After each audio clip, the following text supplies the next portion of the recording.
अस्सलाम वालेकुम viewers, welcome to knowledge TV. This is me Faheem Ahmed और आज की इस वीडियो में हम बात करने लगे हैं पोएटिक डिवाइसेस के हवाले से। पोएटिक डिवाइसेस, जैसा कि आप जानते हैं कि शायर अपनी शायरी को खूबसूरत बनाने के लिए उसमें मुख्तलिफ किस्म की टेक्निक्स का इस्तेमाल करते हैं। उन्हीं टेक्निक्स को पोएटिक डिवाइसेस कहा जाता है। आज की इस वीडियो में हम डिटेल्ड बात करेंगे पोएटिक डिवाइसेस के हवाले से। जितनी भी मेजर पोएटिक डिवाइसेस हैं, जिनमें सिमिली, मेटाफोर, पर्सोनिफिकेशन और इस तरह की जितनी भी इम्पोर्टेंट जो पोएटिक डिवाइसेस हैं, उनको हम डिटेल में डिस्कस करते हैं। और ताकि आप लोग इस चीज़ को अपने पेपर्स के हवाले से अगर कोई क्वेश्चन आ जाता है तो उसमें भी आपको आसानी रहे, और इसके साथ साथ रोज़मर्रा ज़िंदगी में भी अगर आप पोइट्री से लगाव रखते हैं तो इन चीज़ों को सीखना आपके लिए बहुत ज़्यादा ज़रूरी है। तो चलिए चलते हैं स्लाइड स्क्रीन पे। व्यूअर्स, जब हम बात करते हैं पोएटिक डिवाइसेस की तो पोएटिक डिवाइसेस में सबसे पहली जो पोएटिक डिवाइस हमारे पास आती है वो है सिमिली। सिमिली एक बहुत ही सिंपल और ईजीएस्ट स्टाइलिस्टिक डिवाइस है। आइडेंटिफाई आसानी से हो जाती है पोएट्री के अंदर, और आम तौर पर ये सिग्नल हो रही होती है लाइक और एज के वर्ड से। जैसे कि अब सिमिली जो है बेसिकली कंपैरिजन, इसमें यानी कि इजहार किया जा रहा होता है कंपैरिजन का। दो चीज़ों को कंपेयर किया जा रहा होता है इसलिए कि ताकि रीडर की अटेंशन को ग्रैब किया जा सके और किसी भी चीज़ को डिस्क्रिप्टिव टर्म में बयान किया जा सके। सिमिली जो है इसमें लाइक और एज का यूज़ करके दो चीज़ों को कंपेयर किया जाता है। अब जैसे फॉर एग्जांपल ना, यहाँ पे ये एग्जांपल दी हुई है कि the beast had eyes as big as baseball. देखें, एज बिग और एज बेसबॉल, बीस्ट की आईज का कंपैरिजन यहाँ पे दिया जा रहा है और उसके टीथ्स को जो है as long as knives.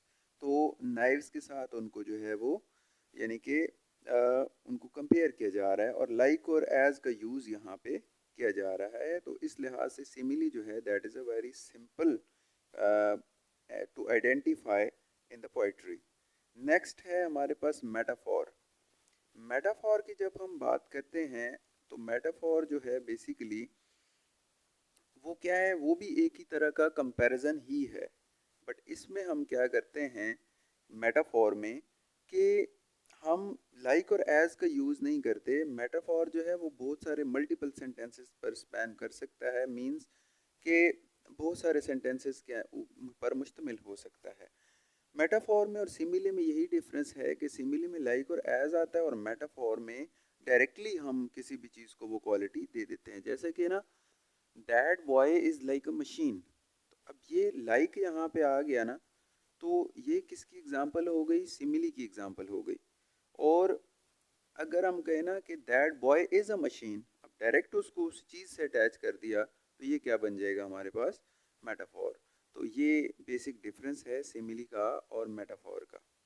Next है हमारे पास पर्सोनिफिकेशन। पर्सोनिफिकेशन में हम क्या करते हैं कि गिविंग ह्यूमन और animal characteristics to inanimate objects. बेजान चीज़ों को इंसानी या जानवरों की खसूसियात जो है वो दे देते हैं। जैसे कि ना, the wind whistled through the trees. अब विंड जो है वो विसल तो नहीं करती, ये तो ह्यूमन जो है वो कैरेक्टरिस्टिक्स हैं, या बर्ड्स वगैरह के चलें कह लें, ये जानदार चीज़ों के। तो हमने विंड जो है वो जानदार चीज़ नहीं है, लेकिन उसको हमने यानी ह्यूमन या बर्ड या एनिमल्स की कैरेक्टरिस्टिक जो है वो दे दी है। ह्यूमंस विसल करते हैं जबकि विंड जो है वो विसल नहीं करती। तो इस तरह से पर्सोनिफिकेशन हम बेजान और जो चीज़ें होती हैं उनको ह्यूमन क्वालिटीज़ दे देते हैं। नेक्स्ट है हमारे पास अपॉस्ट्रोफी। अपॉस्ट्रोफी में हम क्या करते हैं कि इसमें हम सिमिलर टू पर्सोनिफिकेशन, ये सिमिलर ही है पर्सोनिफिकेशन से, लेकिन ये थोड़ी डायरेक्ट है। स्पीकर क्या करता है? एड्रेसेस समवन एब्सेंट और डेड। इसमें कोई बंदा जो एब्सेंट होता है, कहीं मौजूद नहीं होता, उसका हवाला देता है पोइट, या फिर कोई बंदा जो फौत हो जाता है। या एड्रेसेस एन इनएनिमेट और एब्स्ट्रैक्ट ऑब्जेक्ट। किसी एब्स्ट्रैक्ट कॉन्सेप्ट को, किसी बेजान चीज़ को जो है वो एड्रेस किया जाता है as if it were humans, कि जैसे कि वो इंसानी रूप में मौजूद हों। तो अपॉस्ट्रोफी के अंदर इस तरह से बात होती है। नेक्स्ट है हमारे पास सैम्बल।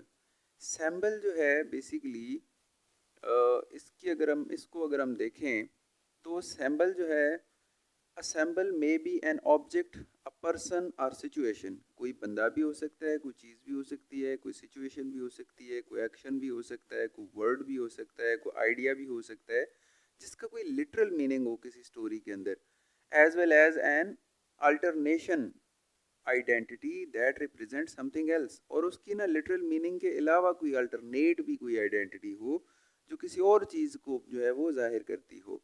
और इसे आमतौर पर ना एक्सप्रेसिव वे में इस्तेमाल किया जाता है टू डिपिक्ट एन आइडिया। किसी भी आइडिया को डिपिक्ट करने के लिए सैम्पल्स जो हैं वो आमतौर पर इमोशनल रिस्पॉन्स को कन्वे करते हैं जो कि far beyond what the word ideas और image itself dictates.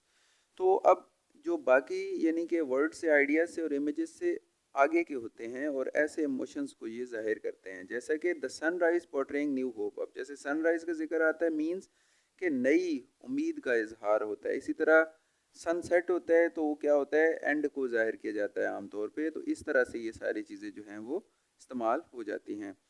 Next sample के बाद हमारे पास है इमेजरी। इमेजरी में 5 सेंसेस आ जाती हैं, ठीक है, sense of touch, taste, smell and hearing and और इस तरह की ना जितनी भी 5 सेंसेस हैं, तो वो 5 सेंसेस का एक एक सेंसरी एलिमेंट्स आ जाते हैं इसके अंदर, इमेजरी के अंदर। तो कहते हैं this is when the author invoke sensory detail. हमारी सेंसेस से रिलेटेड कोई डिटेल्स जो हैं वो उनको इन्वोक करने की कोशिश करता है ऑथर। तो उसमें क्या होता है जी कि often this is simple to draw a reader more deeply into a story. Story के अंदर ना ज़्यादा गहराई में ले जाने के लिए रीडर को क्या करता है, वो विजुअलाइज करवाता है वो सीन। वो एक किस्म का रीडर जो है वो देख रहा होता है कि what is being described. However imagery में also be symbolize important ideas in the story. और इमेजरी जो है वो जो इम्पोर्टेंट आइडियाज़ हैं स्टोरी के अंदर उनको भी क्या करती है, सिंबलाइज करती है। तो इमेजरी जो है बेसिकली एक पिक्टोरियल रिप्रेजेंटेशन कह लें, ऑडियो एलिमेंट्स उसमें कह लें, सेंस ऑफ टच कह लें, या किसी भी चीज़ जिसके साथ कोई फीलिंग्स अटैच्ड हों। नेक्स्ट है हमारे पास मोटिव। मोटिव बेसिकली क्या है कि जब हम व्हेन अ वर्ड, फ्रेज और idea is repeated through out a work of literature. एक ही कोई भी लफ्ज़, कोई भी आइडिया, कोई भी फ्रेज जो बार बार ना एक ही लिटरेचर के वर्क में रिपीट हो रहा हो। मोटिव में also be use to establish mood. Writer का जो मूड होता है ना स्टोरी के अंदर, जो एक मूड को जाहिर करने के लिए भी मोटिव्स इस्टेब्लिश किए जाते हैं, as the blood motive in the Shakespeare's Macbeth. तो मैकबेथ में ब्लड का मोटिव जो है वो बार बार जो है वो इस्तेमाल हुआ है for foreshadowing, as when Mary Shelley in Frankenstein mentions the moon almost every time the creature is about to appear. जब भी कोई चीज़, तो मून चूंकि उम्मीद की अलामत है तो इस तरह उम्मीद के तौर पे उसको जाहिर किया जाता है। और इसी तरह और भी ओडिपस रैक्स की एग्जांपल्स हैं कि उसमें प्रोफेसी जो है उसको स्ट्रेंथन किया जाता है थीम से कि irresistibility of the gods for other purposes. ठीक है, तो इस तरह से मोटिव जो है वो क्या करता है, किसी भी लिटरेचर के वर्क में क्या करता है, या तो मूड को स्टेब्लिश करता है या फिर पूरी स्टोरी में ये क्या होता है, मोटिव रिपीटेडली आ रहा होता है और पर्पसेस को, डिफरेंट पर्पसेस को सर्व कर रहा होता है। नेक्स्ट है G alliteration. Alliteration is basically you can say is the repetition of consonant sounds. Consonant sounds को बार बार जो है वो रिपीट किया जाना एलिटरेशन है। यानी कॉन्सोनेंट साउंड्स को रिपीट किया जाएगा बिगिनिंग ऑफ वर्ड्स, अल्फाज के शुरू में, तो वो क्या होगी, एलिटरेशन होगी। जैसे many, a man is making, M many में भी आ रहा है, मैन में भी आ रहा है, making friends with death even as I speak for lack of love alone. तो अब इसमें देखिए ना एम जो बार बार आ रहा है एक साउंड क्रिएट कर रहा है। तो इस तरह ना जब कॉन्सोनेंट साउंड्स रिपीटेडली आ रही हों तो that is called alliteration. Alliteration authors जो हैं वो यूज़ करते हैं चीज़ों को एम्फसाइज करने के लिए, या चीज़ों राइटिंग स्टाइल में अपने ब्यूटी लाने के लिए, और बाज़ औक़ात जो है वो मूड को शेप करने के लिए। और ये इसके अलावा रिदम, म्यूज़िकल इफ़ेक्ट्स को क्रिएट करने के लिए भी रीडर के माइंड में यूज़ किए जाते हैं। तो एलिटरेशन इस तरह से कॉन्सोनेंट साउंड्स की रिपीटिशन को कहते हैं। नेक्स्ट है हमारे पास एजोनेंस।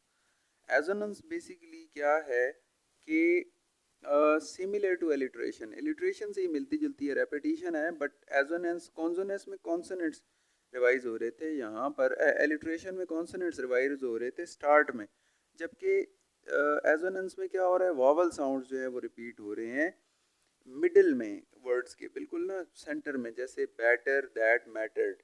अब ए के और ई के जो वॉवल्स हैं वो बार बार जो है वो यहाँ पे यानी कि जैसे बल्जिंग, प्लब, अब यू का यहाँ पे 2 दफ़ा रिपीट हो रहा है, तो इस तरह से एजोनेंस में वॉवल साउंड्स रिपीट होते हैं। एलिट्रेशन में अब ये याद रखना है कि assonance middle of the word होती है और एलिट्रेशन जो है वो in the start of the word, जो यानी कि कॉन्सोनेंट साउंड्स जो है वो रिपीट होती हैं। और इसके बाद है कॉन्सोनेंस। कॉन्सोनेंस जो है बेसिकली क्या होता है, सिमिलर टू एलिट्रेशन, एलिट्रेशन से मिलती जुलती है, but the consonants are at the end of the words. लेकिन इसमें क्या होता है, एंड के ऊपर जो है वो कॉन्सोनेंट्स यूज होते हैं। उसमें एलिट्रेशन में स्टार्ट में होते थे, यहाँ पे एंड में होते हैं।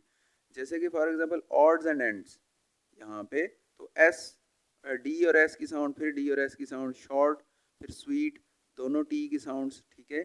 तो ये इस तरह से कॉन्सोनेंट्स जो है एंड में आके जो कॉन्सोनेंट साउंड्स रिपीट होती हैं वो क्या होती है, कॉन्सोनेंट्स होती हैं, और जब स्टार्ट में हो रही हो तो वो एलिट्रेशन होती है, ठीक है। और इसी तरह लास्ट हमारे पास है ओनोमेटोपोया। ओनोमेटोपोया बेसिकली क्या है कि जो वर्ड्स हैं ना उनकी, और जिस चीज़ को डिस्क्राइब की जा रही है उनकी साउंड मैच कर रही हो। This include words that sound like there meaning, अपने मीनिंग की तरह ही साउंड दे रहे हो, और इमिटेशन ऑफ साउंड्स, या अपने ही साउंड्स की इमिटेशन यानी नकल बना रहे हो। जैसे कि for example the bees were buzzing, ठीक है, तो बीज क्या करती हैं, बजिंग करती हैं। तो इस तरह क्या हो रहा है, उनकी यानी कि वर्ड से ही साउंड क्रिएट हो रही है, तो इसको कहते हैं ओनोमेटोपोइया। Thank you so much for your attentions. Comment section में आगाह कीजिएगा कि वीडियो कितनी हेल्पफुल रही है आपके लिए। मिलते हैं नेक्स्ट वीडियो में, तब तक के लिए फ़हीम अहमद की तरफ से